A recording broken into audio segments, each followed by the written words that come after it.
you don't message me enough. Imagine feeling regret and shame for wishing someone a happy birthday. I am sick of their virtue signaling because they have no business to do it.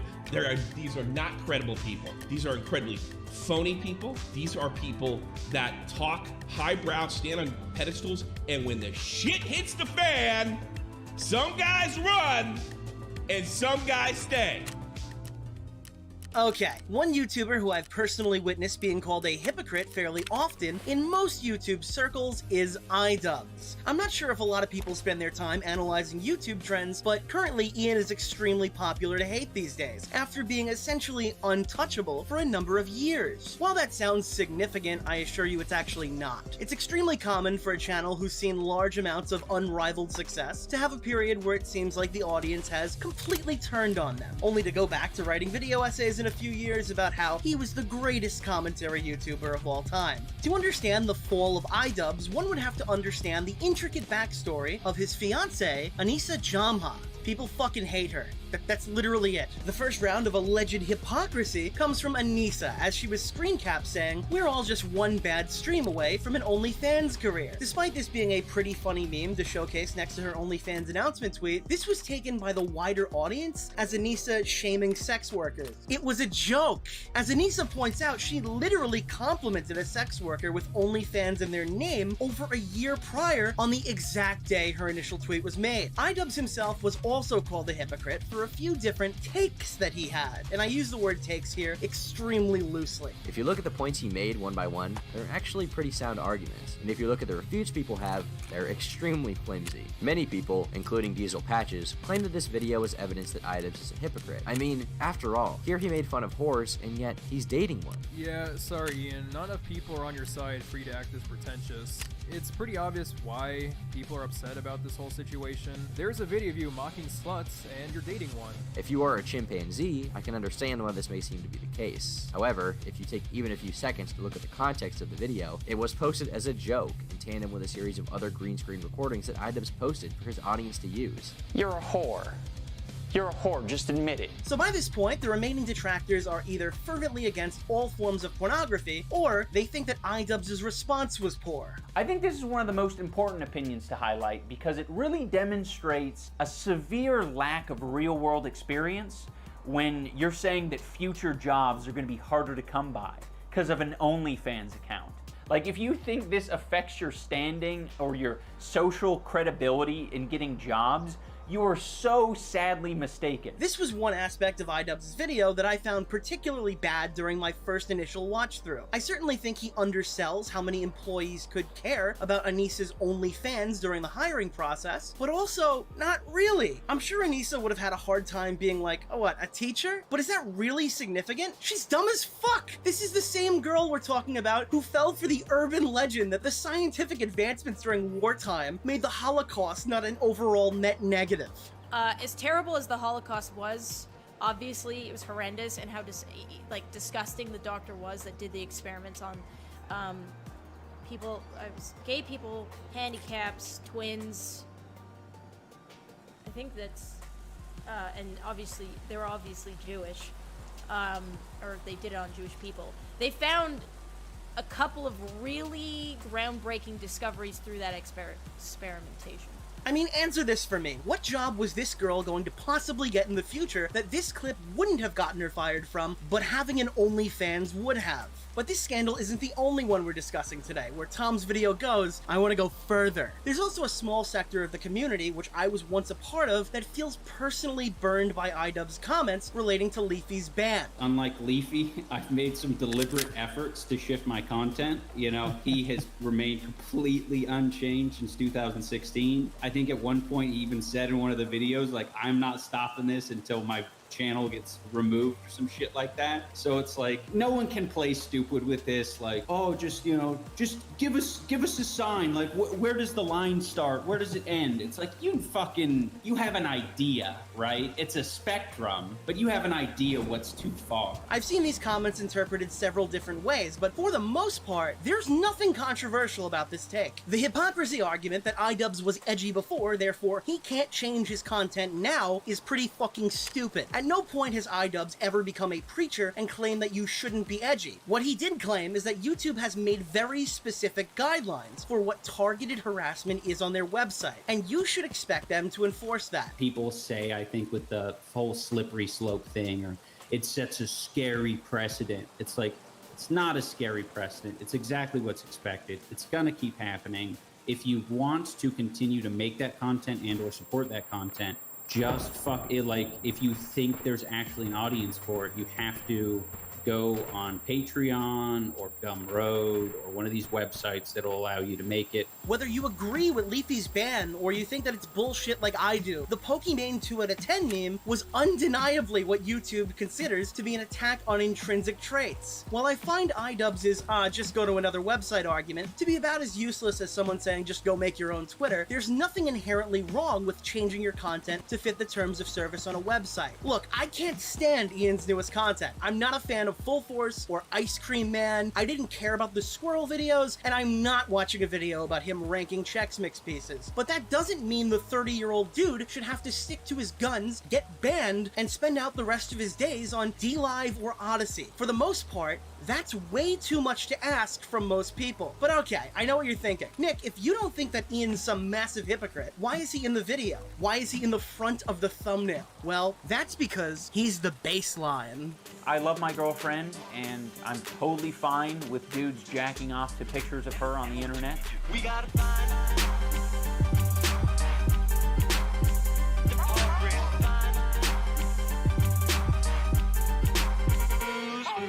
Even Tommy C told me, don't cry when your sponsors get taken away. And I'm like, I don't know what I need to worry about or what any YouTuber needs to worry about unless they've done shitty things. Now that we've discussed iDubbbz in detail, I think it's a good time to discuss the iDubbbz clone. Or at least that's what Elvis was called when he was making generic commentary content a few years back. We should probably also check in on Bionic Pig here because his entire current audience is comprised of the third of Elvis's subscriber base that didn't find him annoying and the 20 to 40 people who put themselves through watching his incredibly boring Twitch streams. If Elvis the Alien was an entree at a restaurant, Bionic Pig is the salad or the pickle that comes with your meal, and I personally don't take him seriously as a content creator. In terms of the more mild hypocrisy, these were two of the many commentary YouTubers who were edgy when it was profitable to be edgy, and who are now super grandstandy when it comes to the same humor and slurs in general. This kind of thing is so incredibly common for a lot of the 2017, 2018 commentary leftovers, I normally wouldn't even bother bringing it up if it wasn't for how hilariously fucking petty this situation that came up recently was. The initial controversy was sparked by Bionic Pig tweeting out, "Guys, it's okay. Everyone's just ironically being racist," implying that people who make edgy jokes are racist. But because Bionic Pig has a room temperature IQ, he didn't count on the fact that he had several pages of racial slurs in the backlog of tweets that were publicly available to be screenshotted. Pig responded by saying that he wasn't racist, but actually just an edgy kid who said stupid, cringy things. But there's a few problems here. First of all, Bionic Pig wasn't an edgy kid at all. He was 22 fucking years old. He's 26 now, and Elvis is 32, but we'll get to that in a moment. If we operate strictly on Bionic Pig's logic here, and assume that people who make racist jokes are actually racist themselves, why does Bionic Pig just get to call himself edgy and stupid when he's the one that's being discussed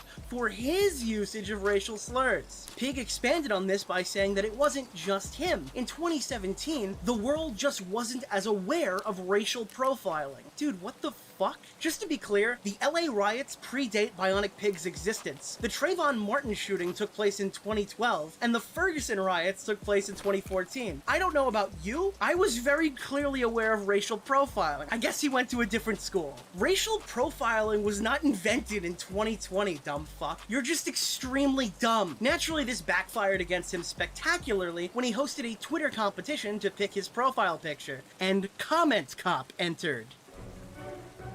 Как насчет объединиться?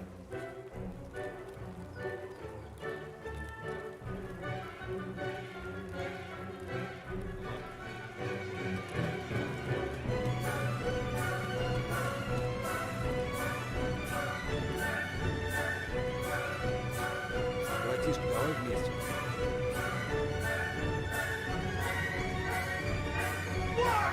Fuck!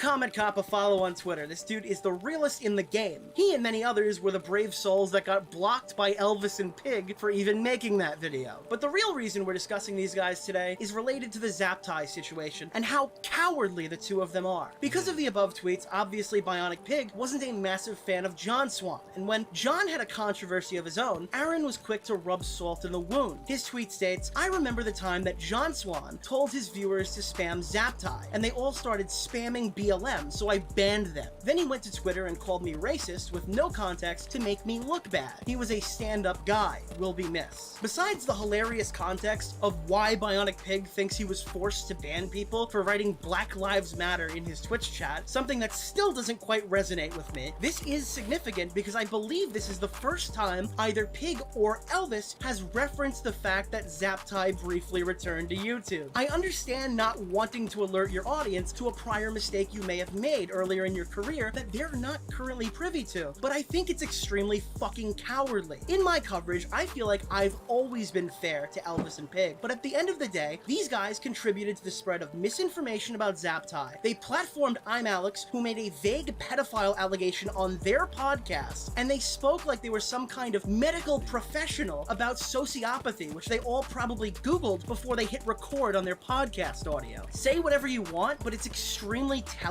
that you guys went radio silent when this guy came back to YouTube. I mean, if you want me to be a bit more critical, Bionic Pig was 22 years old, and Elvis the Alien was 28 at the time of the final podcast being recorded. Isn't it a little embarrassing that these two dumb fucks got strung along into posting this defamatory podcast by a 17-year-old kid with a speech impediment? However, Elvis did finally address the situation recently in a surprising manner, having a meltdown of sorts before deleting all of the tweets related to this as per their usual. Elvis's big statement was that they were actually never even friends and Elvis just used him to grow. They were nothing more than business partners and there was nothing more than a business relationship between them. You see, this is interesting to me for a lot of different reasons. The first glaring one that comes to mind is that one of the largest critiques against Zaptai was his poor treatment of his friends. I'm a friend of Ed.